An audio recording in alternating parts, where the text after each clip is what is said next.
আম, পোষপ্রাণী হত্যার পর তৃপ্তির কথা কিভাবে বলে ইসলাম? এটা কেমন ধর্ম হতে পারে? এরকম প্রশ্ন করে অনেক নাস্তিক এবং অনেক মুরতাদরা। তো এই প্রশ্নের উত্তর কি দিবেন? হ্যাঁ, জি, আপনি খুব সুন্দর একটা প্রশ্ন করেছেন।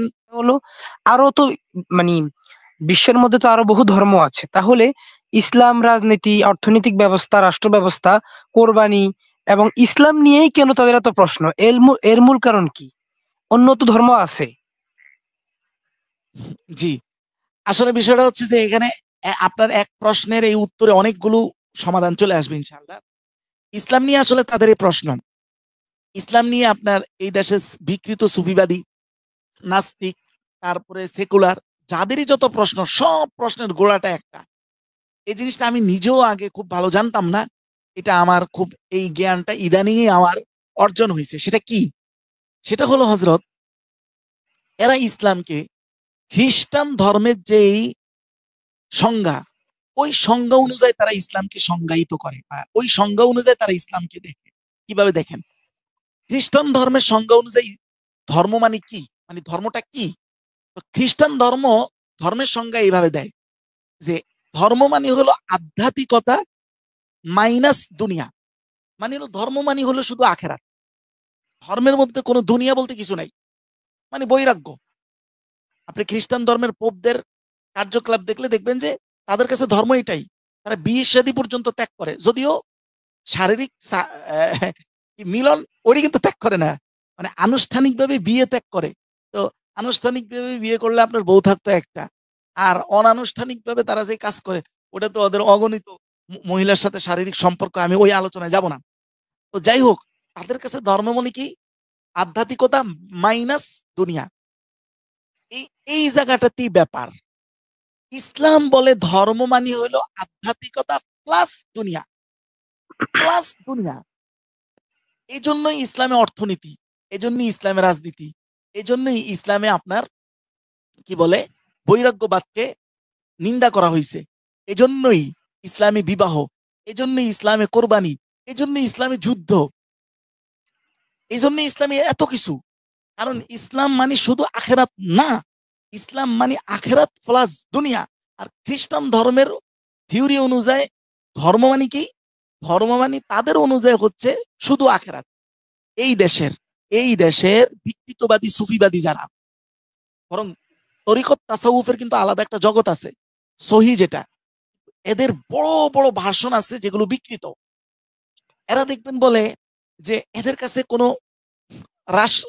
মানে ইসলামী রাষ্ট্র নিয়ে ইসলামী রাষ্ট্র নিয়ে এদের এদের কাছে কোনো আন্দোলন নাই। হ্যাঁ, জাকাত ভিত্তিক অর্থনীতির কোনো আন্দোলন নাই। এদের কাছে সুদ ঘুষ দূর করার কোনো আন্দোলন নাই। এদের কাছে ইসলামের রাষ্ট্রনীতি নিয়ে কোনো আন্দোলন নাই। এখানে এদের কাছে যুদ্ধনীতি নিয়ে কোনো কিছু নাই। তো দেখেন এরা কত বড় শান্তিবাদী। যেই নবী করিম সাল্লাল্লাহু আলাইহি সাল্লাম আর সারা জীবনে ৮০টারও বেশি যুদ্ধ পরিচালনা করেছেন, সেই নবীর উপর দিয়ে উঠা তারা পৃথিবীতে এর চাইতে রহমাতুল্লিল আলামিনের চাইতেও এই বিকৃত ভণ্ড সুফিবাদীরা এর চাইতে বড় রহমত পৃথিবীতে তারা নিয়ে আসতেছে, যে তাদের কানে কোনো যুদ্ধ নাই, রাষ্ট্র নাই, কোনো কিছু নাই। সব হিন্দু মুসলমান আমরা সবাই ভাই ভাই। আমরা মানুষ, কি জানি, এই সব সত্যের মহাসত্য হইল কি মানুষ সত্য, এর উপরে কিছু নাই। এই যে তাদের স্লোগান, এটা তো এই ভণ্ড সুফিবাদী এবং এই বিকৃত ভার্সনগুলো, এটা সেকুলার বলেন, সুফিবাদ বলেন, আরো যে ভার্সনে এই এই এই ইসলামটাকে প্রোভাইড করে, বিকৃত ইসলাম, এটা তো দেখা যায় আল্লাহকে ওভারটেক করে তারা ইসলাম পালন করতেছে। যেখানে আল্লাহ তাআলা সূরা মাইদার ৮৫ নং আয়াতে বলতেছেন যে কারা কারা তোমাদের চিরজীবনের শত্রু। একটা হলো মুশরিক শিরককারী, আর একটা হলো ইহুদি। আর এরা বলে শত্রু বলতে কেউ নাই, সবাই মানুষ, সবাই আমরা ইয়ে। মানে আল্লাহকে ওভারটেক করে সে ভালো হয়ে গেছে, মানে আল্লাহর চেয়ে ভালো। নাউজুবিল্লাহ জান, কতটা প্রতারক, ভণ্ড এবং কতটা বিকৃত। আর এই দেশের কিছু সেকুলার সেকুলার রাজনীতিবিদ তারা এইভাবে আঙ্গুল দিয়ে বলে যে হলো এটাই হলো সঠিক ইসলাম। কারণ কি জানেন? কারণ হচ্ছে এই ভণ্ড এবং বিকৃত ইসলামটা চর্চা হলে এদের সুদ ঘুষ খুন রাহাজানি এদের কোনো কার্যক্রমে কোনো বাধা পড়ে না। কিন্তু ওই কোরআনের ইসলাম তারা কখনো বলে না কোরআনের ইসলামই হলো আসল ইসলাম। এইভাবে কোরআনের দিকে আঙ্গুল দিয়ে বলবে না। এরা কোনো একটা নির্দিষ্ট বিকৃত দলের দিকে আঙ্গুল দিয়ে বলবে যে এদের ইসলামই আসল ইসলাম। আপনি চিন্তা করতে পারেন কত ভয়ঙ্কর। কারণ কি? এরা কখনোই বলবে না যে কোরআনের ইসলাম, এই কোরআনে যা আছে এটাই হলো ইসলাম। বলবে না। কারণ হচ্ছে এরা ইসলামকে কোন সংজ্ঞায় দেখে? খ্রিস্টান ধর্মের সংজ্ঞায় তারা ইসলামকে দেখে। আসলে ইসলামের সংজ্ঞা যেটা আমরা মুখে বললাম, এটার একটু দলিল দেখি। এটার একটু কোরআন থেকে দলিল দেখি। সূরাতুল কসস আয়াত নং ৭৭। আল্লাহ তাআলা কি বলেছেন? আল্লাহ তাআলা বলতেছেন, আল্লাহ বলেন যে অবতাগি ফিমা আতাকাল্লাহুদ দারুল আখিরাতা। আল্লাহ বলেন দেখো তোমরা আল্লাহ তোমাদেরকে যে রিজিক দিয়েছেন এই রিজিকের মাধ্যমে তুমি আখিরাতকে অন্বেষণ করো। মানে এটার মাধ্যমে তুমি আখিরাত কামাও। তবে ওয়ালা তানসা নাসিবাকা মিনাদ দুনিয়া, তবে দুনিয়ার যে অংশ তোমার আছে ওইটাও তুমি ভুলে যাও না। তার মানে ইসলাম কি বলতেছে, কোরআন কি বলতেছে, ইসলাম মানে কি, ধর্ম মানে কি? আখিরাত প্লাস দুনিয়া। আপনি দোয়ার আয়াতে যদি দেখেন বরং আগে হইলো দুনিয়া পরে হইলো আখিরাত। ইসলাম এটাই বলে। দোয়া শিখাইতেছে ইসলাম কিভাবে? রব্বানা আতিনা ফিদ দুনিয়া হাসানা। আগে হাসানা বা কল্যাণ দাও কোথায়? দুনিয়াতে। তারপরে কোথায়? দুনিয়ায়, আখিরাতে। আখিরাতে। আখিরাতে। হ্যাঁ, এই গোড়া ঘরটা হইলো এটা। আপনি যত জায়গায় দেখবেন, আপনি আজকে থেকে এই গোড়া জাইনা নেন যে এরা ইসলামকে খ্রিস্টান ধর্মের সংজ্ঞা অনুযায়ী দেখে। ইসলামের সংজ্ঞা অনুযায়ী এরা ইসলামকে দেখে না।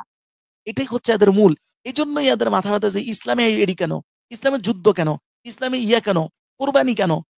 এগুলো থাকবে কেন? শুধু শান্তির কথা বলবে, শুধু শান্তি। এই বিকৃত মনোভাবটা এখান থেকে আসে। বরং ইসলাম একটা কমপ্লিট জীবন ব্যবস্থা। ইসলাম একটা কমপ্লিট জীবন ব্যবস্থা। এরা এই খ্রিস্টান ধর্মের সংজ্ঞা অনুযায়ী ইসলামকে দেখে বলেই এরা ইসলাম বলতে শুধু নামাজকে মনে করে।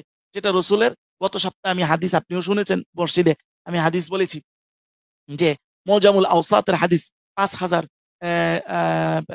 হ্যাঁ ৫,৭৮৬ নং হাদিস। নবী করিম সাল্লাল্লাহু আলাইহি ওয়াসাল্লাম কত কঠোর কথা বলেছেন যে এদের কাছে ওয়া আখিরু মা ইয়াবকা মিন দীনিহিস সালাহ। এই সকল অপদার্থদের কাছে শুধু এই ধর্ম বলতে শুধু নামাজ বাকি থাকবে না। মানে কি? আখিরাত। ধর্ম বলতে সে শুধু আখিরাত বুঝে। দুনিয়া মাইনাস ওই যে খ্রিস্টান ধর্মের ইয়া অনুযায়ী, সংজ্ঞা অনুযায়ী। আচ্ছা। অথচ রাসূলুল্লাহ বললেন রুব্বা মুসাল্লিন লা খালাকা ইনদাল্লাহি তাআলা। এদের নামাজের সাথে আল্লাহর কোনো সম্পর্ক থাকবে না। কেন? কারণ এই ধারণার কারণে সে অলরেডি কোনোভাবে মুসলমানই না। মুসলমানই না। ইসলামের কোন খেদমত কাজ এগুলো হচ্ছে ইমানের পরে। কারো যদি ইমানই না থাকে তাহলে আমলের কোনো ভ্যালু নাই। সব বরবাদ। হ্যাঁ, আল্লাহ তাআলা যেখানে সূরা মাইদার ৪৪ নং আয়াতে বলতেছেন ওমান লাম ইয়াহকুম বিমা আনজালাল্লাহু ফাউলাইকা হুমুল কাফিরুন। ইসলামের এই একটা বিধান সেটা কি? সেটা হলো রাষ্ট্র ব্যবস্থা। ইসলাম দিয়ে রাষ্ট্র চলতে হবে। এইটাকে যে বিশ্বাস করে না, এটার পক্ষে যে না, এটার পক্ষে যে কাজ করে না, সরাসরি আল্লাহ বলে কাফের। কিছুদিন আগেও দেখলাম এরা বলে যে আমরা কেন এদেরকে কাফের মনে করি? আরে ভাই, আমি আপনাকে মুসলমান মনে করা কাফের মনে করা কি আসে যায়? আল্লাহ যেখানে কাফের বলতেছেন এখানে আমি আপনাকে জোর করে মুসলমান বললে কি আপনি মুসলমান হয়ে যাবেন? এটা কি সম্ভব? এই হচ্ছে এদের মূল গোড়া। মূল গোড়াটা হচ্ছে এরা ইসলামকে মনে করে খ্রিস্টান ধর্মের মতো শুধু আখিরাত। এখানে দুনিয়া বলতে কিছু নাই। আল্লাহ বলতেছেন এখানে দুনিয়া প্লাস আখিরাত। শুধু আখিরাত ইসলামের মূল উদ্দেশ্য না। এটাই হচ্ছে সব রসুনের মূল গোড়া। আপনি প্রত্যেকের এই বক্তব্য দেখবেন যে এখানেই যায় মিলে। এমনকি আমি কিছু সূত্রে এটাও খবর পাইছি যে বাংলাদেশের কিছু বড়, বড় মাজারে রাত্রে ১২টার পরে বিভিন্ন খ্রিস্টান মিশনারিরা আসে। কেন জানেন? মাজারের সাথে তাদের এত সম্পর্ক কেন? একটা খ্রিস্টানের মাজারের সাথে সম্পর্ক। ইসলামের প্রধান স্থান কি? বলেন তো? ইসলামের প্রধান স্থান কি মাজার না মসজিদ? বলেন আপনি। মসজিদ। হ্যাঁ? ইসলামের আবাদের মসজিদ। স্থান, কাজের স্থান কি? গোরস্থান নাকি মসজিদ? ওরা মসজিদ। মাজারের সাথে হ্যাঁ, এখন এই মাজার এই দরবারের সাথে সম্পর্ক কিন্তু এটার অর্থ কি? এরা তো কোনদিন আপনি দেখবেন না এরা আপনার মসজিদের দান করার জন্য আসছে। আপনার মসজিদে আসছে। হ্যাঁ? আপনার মসজিদের কোন প্ল্যাটফর্মে আসছে। আসে নাই তো। মাজারে যায় কেন? কারণ ওই যে মাজার এই যে বিকৃত প্রতিবাদীর যে একটা দল, এখানে কিন্তু সহি যারা আছে, আমি কিন্তু সহিদের বিরুদ্ধে কিছু বলতেছি না। তরিকত তাসাউফের সঠিক চর্চা যারা এই দেশে অনেকেই করে। আমি বিকৃতদের কথা বলতেছি। এদের সাথে তাদের কি মিলে? কারণ ওই খ্রিস্টানরা যেই সংজ্ঞায় ধর্মকে দেখে এই বিকৃত সুফিবাদীরাও ঠিক সেই সংজ্ঞায় ধর্মকে দেখে, সেই সংজ্ঞায় ধর্মকে মানে। এই হলো রসুনের কোয়া মিল। এই জন্য এরা একে অপরের অভ্যন্তরীণভাবে অর্থায়নও করে, এজেন্ডাও বাস্তবায়ন করে। আর আমাদের দেশের মূর্খ থেকে মূর্খ মুসলমানের ইমানটাকে শেষ করে দিয়া তারা, এরা তো অর্থ কামাইতেছে, এরা না পাচ্ছে ইমান, এর মানে না পাচ্ছে দুনিয়া, না পাচ্ছে আখেরাত। এদের হচ্ছে সবচেয়ে বড় পড়া কপাল। আর এদেরকে শিখায়, উস্কায় যে এই ইসলাম মানো, তবে আলেম ওলামার কথা শুনবা না। মানে জিনিসটা এমন হয়ে গেল যে আপনার, হ্যাঁ, এটা কিসের সাথে উদাহরণ দেওয়া যায়? মানে আপনি ভালো বুঝবেন যে এটা সুন্দর একটা উদাহরণ আপনি নিজেই বানায় নেন। যে একটা মানুষ যদি এই কেউ যদি বলে যে, "তুমি ইয়ে নাও", কি বলে? তোমার শরীলকে রক্ষা করো বা তোমার পোশাককে রক্ষা করো, শরীল বাদ দাও। এটা কেমন পাগলামি কথা হবে বলেন তো? যে শরীল আর পোশাক, এটা তো একটার জন্য আরেকটা। ইসলামী আল্লাহ তাআলা আলেমদেরকেই বলছেন একমাত্র তারাই আল্লাহকে ভয় করে। আসল ঠিকাদার তারাই ইসলামের। তাদেরকে মাইনাস করে আপনি ইসলামকে গ্রহণ করবেন। আসলে এটা হচ্ছে একটা ধোঁকাবাজি। ওই বিকৃত ইসলামকে চর্চা করার একটা সুযোগ করে দেওয়া। এইভাবে তারা মানুষকে বুঝায়া হাজার, হাজার কোটি, কোটি মানুষকে জাহান্নামী করে দিছে। তো আজকে আমাদের আলোচনা ইনশাআল্লাহ এতটুকুই। আশা করি আমরা পরবর্তী অন্য কোনো সময় আমরা আপনার লাইভে যুক্ত হয়ে অন্য কোনো প্রশ্নের উত্তরের জন্য আসবো ইনশাআল্লাহ।